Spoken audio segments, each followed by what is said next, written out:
E mostra que ele mandou a pergunta e está assistindo, né? O nosso programa aqui. Ô Wagner, não sei se você sabe que negócio lá em Cuba está difícil para os cristãos evangélicos. Não é? Tem até uma matéria interessante, coloca aí a matéria sobre o missionário que foi proibido de fazer uma cruzada evangelística. Está aí até o Dante Gibel, né?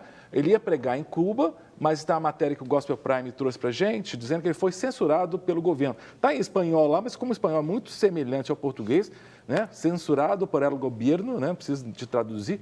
O governo cubano impede pastor de realizar a cruzada evangelística. Um alto valor já tinha sido dedicado a isso, seria no dia 24 e 25 de outubro, e o Partido Comunista, o principal partido, né, o hegemônico em Cuba, proibiu. Né? E eu tenho uma questão que eu queria que os pastores, o pastor Paulo e o pastor Fernando respondessem, que me incomoda. Né? Coloca a pergunta aí. Como é a situação dos cristãos em países socialistas? Eu sou de uma época que a gente lia os livros do irmão André, né, que falava que ele era chamado de contrabandista de Deus.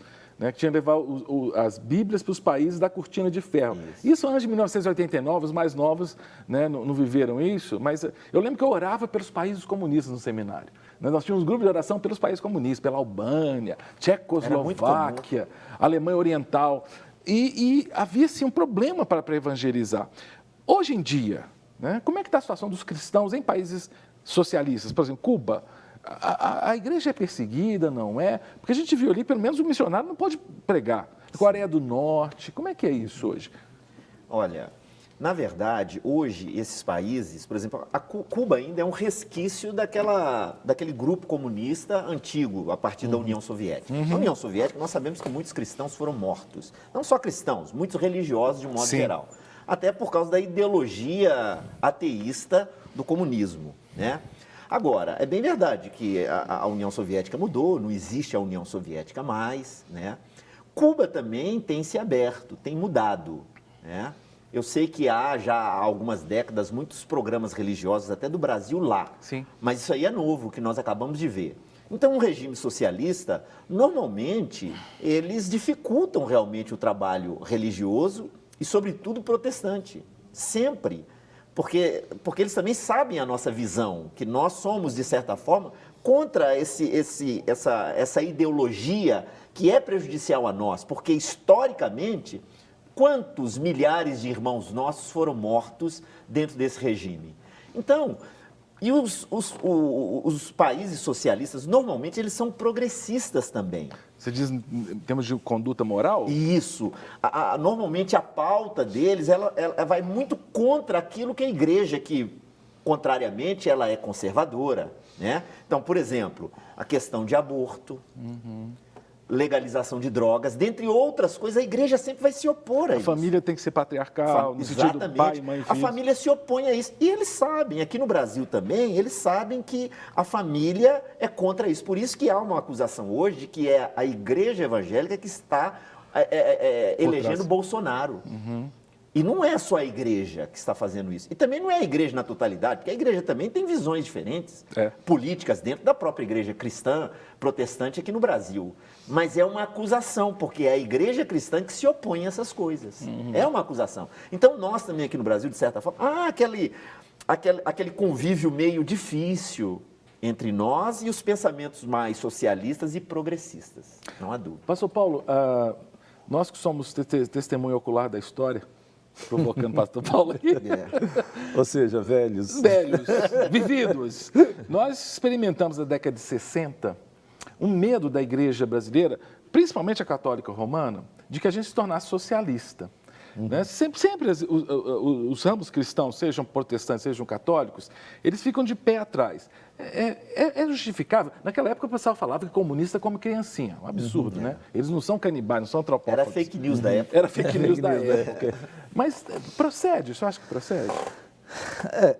O medo ainda existe, que é o medo da ideologia, não é? Mas, por exemplo, porque um país tem um governo socialista, isso não quer dizer que o país é socialista. O Brasil acabou de sair de um governo socialista, não é? Pela via democrática, né? Pela via democrática. E o Brasil nunca foi socialista, não é? Então, por exemplo, a Alemanha tem um governo socialista. Não é? Você está falando, então, no caso de presidentes que têm partidos, são de partido socialista, ou primeiro-ministros? Exatamente. Entendi. Até há pouco, a França era um país socialista. Sabe o que eu estou lembrando? Está vendo uma mudança agora, né? nesse Mas quadro. essa mudança, o cara que assumiu a presidência lá, o Macron. Ele era socialista até pouco tempo. Né? A gente tinha o Mitterrand que era socialista também. Agora, uma coisa mas eu acho que ele percebeu a tendência do mundo para a direita. Então, e na França, você tem a Le Pen, por exemplo, que é super... Né? Direito, super conservadora, contra imigrante. Agora, uma coisa que eu tenho percebido, inclusive eu quero daqui para frente, até depois eu vou conversar com a nossa chefe, a nossa editora-chefe, a Graziella, eu quero fazer um programa sobre socialismos, porque eu trabalho isso na faculdade, porque o socialismo, esse que nós estamos falando aqui, que são por vias democráticas, ele é chamado socialismo fabiano. Ele não é o socialismo científico clássico do Marx e do Engels. Porque Marx e Engels, eles propunham que se tomasse o poder pela força e se instaurasse a ditadura do proletariado.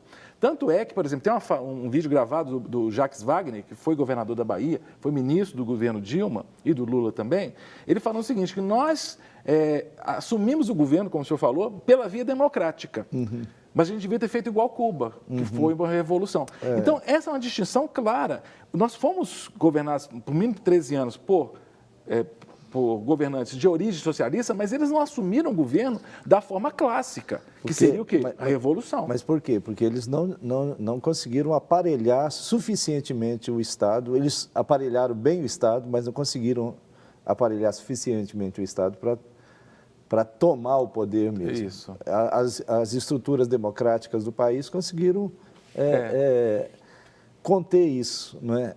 E então, num país que tem estrutura forte, não tem problema ter um governo socialista, não tem tanto problema. Ele não vai ser hegemônico, ele não vai dominar. Não vai dominar. Mas isso não quer dizer, no nosso caso aqui, durante todos esses anos, que a coisa transcorreu de uma maneira limpa. Não, de jeito nenhum.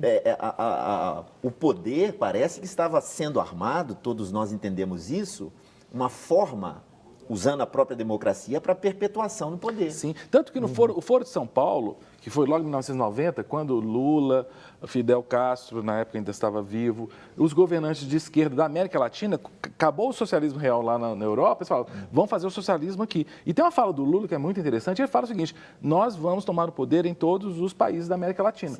Tomar o poder não necessariamente por via revolucionária de guerra, mas de alguma forma. E é fato. Evo Morales, o Chávez na Venezuela. Essa mentalidade existe ainda hoje. Esses entraram e não saem mais, pelo menos por enquanto. Venezuela e outros países. E aqui caminhava-se para isso, da mesma maneira.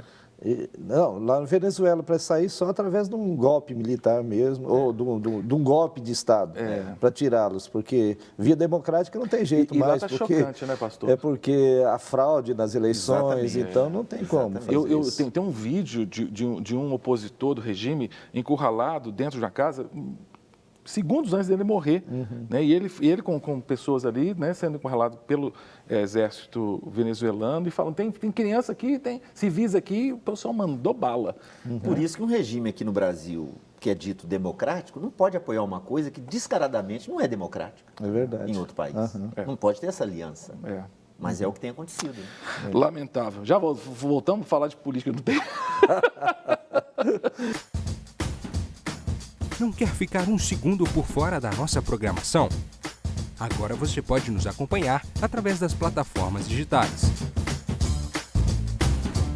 Não perca tempo. Acesse, curta e siga-nos. Fique por dentro de tudo o que acontece por aqui.